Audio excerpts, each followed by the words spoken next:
আসসালামু আলাইকুম ওয়া রাহমাতুল্লাহি ওয়া বারাকাতুহু। আজকে একটা নতুন জিনিস খেতে যাচ্ছি, রান্না করতে যাচ্ছি। আগে কখনো আমি রান্না করিনি। এটা হচ্ছে কোয়েল পাখি। আমি ৮ টা কোয়েল পাখি কিনেছিলাম, তার মধ্যে ৭ টাই ছেলে কোয়েল পাখি হয়েছে, তো বাধ্য হয়ে আমাকে বাকি ৬ টা কাটতে হয়েছে।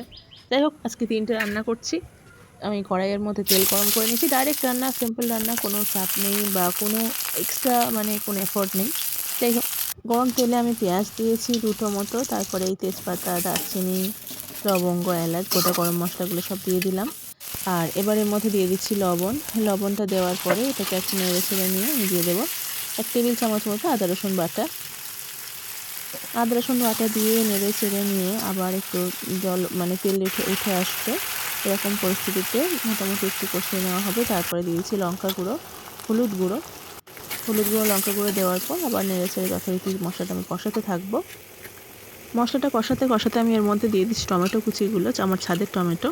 এবার এটাকে আবার নেড়ে ছেড়ে ঢাকা দিয়ে সিদ্ধ করে নেব। আর একটু দিয়ে দিচ্ছি কাশ্মীরি লঙ্কার গুঁড়ো, তাহলে তরকারিটা সুন্দর রং আসবে। আর যেহেতু আমি এটা কাঁসার জায়গাতে কড়াইতে রান্না করছি, বেশি জোরে দেওয়া যাবে না, একদম লোতে রেখে এই রান্নাটা কিন্তু করতে হবে, না হলে খুব সহজেই ধরে যায়। যেমন স্টিলের পাত্র খুব সহজে তলা ধরে যায়, কাঁসার পাত্রেও কিন্তু সেম ঘটনা ঘটে থাকে। আচ্ছা, এবার এই পর্যায়ে এই যে মাংসটাকে আমি দিলাম এর মধ্যে, মশলার মধ্যে, এটাকে জাস্ট শুধু চাপা দিয়ে একদম কম আঁচের মধ্যে এর মাংসের রসটা পুরো যাতে বেরিয়ে যায় এবং শুকনো হয়ে যায় রসটা, সেভাবেই কষে নিতে হবে। বারবার চাপা দিয়ে খুলে আমি এটাকে কষাচ্ছি। জল প্রায় আমার শুকিয়ে গেছে। এবার এই পর্যায়ে আমি জলটা অ্যাড করব, সিদ্ধর জন্য জল যোগ করব, কিন্তু এখনও আরও কিছুটা কষাতে হবে, এখনও হালকা রস আছে। এইবার আমি এর মধ্যে জল যোগ করব। জল এতটা পরিমাণে দেবো যেন পুরো মাংসটাই ডুবে যায়, তাতে করে ভালো সিদ্ধ হবে। ভালো করে জলটা পুরো মাংসের সঙ্গে মিশিয়ে দিয়ে আমি এবার এটাকে চাপা দিয়ে দেবো। এবার আবারও সেই চাপা দিয়ে ছেড়ে আবার সিদ্ধ করা হবে, কষানো হবে, ধীরে ধীরে কষানো হবে এবং ধীরে ধীরে এটাকে জলটা শুকিয়ে নেওয়া হবে। জলটা শুকিয়ে নেওয়ার পরে এটাতে আমি আবার দেখে নেব যে এটা সিদ্ধ হলো কি না। এখনও অনেকটা পরিমাণে জল আছে, এখনও টেস্ট করার টাইম হয়নি। যাই হোক, এবার দেখুন জলটা শুকিয়ে এসছে। এই জলটা পুরো সম্পূর্ণ শুকিয়ে যাবে এবং আবারও আমি ঝোল দেবো তারপরে প্রয়োজন মতো।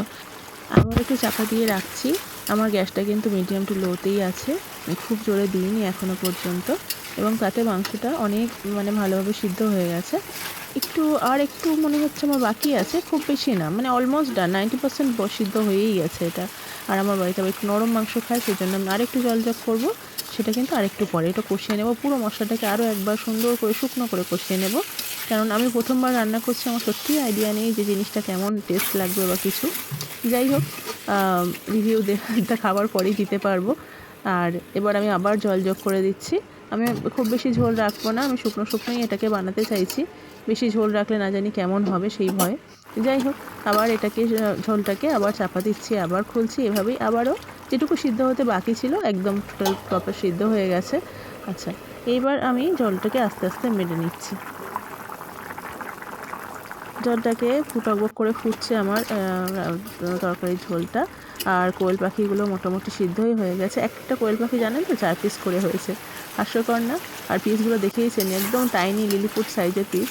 যাই হোক, হ্যাঁ, তো এবার আমার জলটা মোটামুটি মরে এসছে। আমি এই পর্যায়ে এটাকে রেখে দেবো। ব্যাস, আমার রান্না মোটামুটি কমপ্লিট। এবার আবার সন্ধে হবে, তখন আমরা এটাকে খাবো। তো মেয়ে তো খেলো, এটা হয়ে গেছে। মেয়ে তো খেলো, খেয়ে বললো বেশ ভালো খেতে হয়েছে মা। আর কি বলবো, এই হচ্ছে আমার রান্না কমপ্লিট ছবি। আর আজকে আমাদের ডিনার হচ্ছে এটাই। এখানে পুঁই শাক আছে, টমেটো ভর্তা আছে, আর আছে হচ্ছে গিয়ে ওই শসা, গাজর, আর ওই 2টো কোয়েল পাখির ডিম আর কোয়েল পাখির মাংস। Neat and clean. যাই হোক, আবার পরের ভিডিওতে দেখা হবে। আল্লাহ হাফিজ। কেমন হলো জানাবেন সবাই।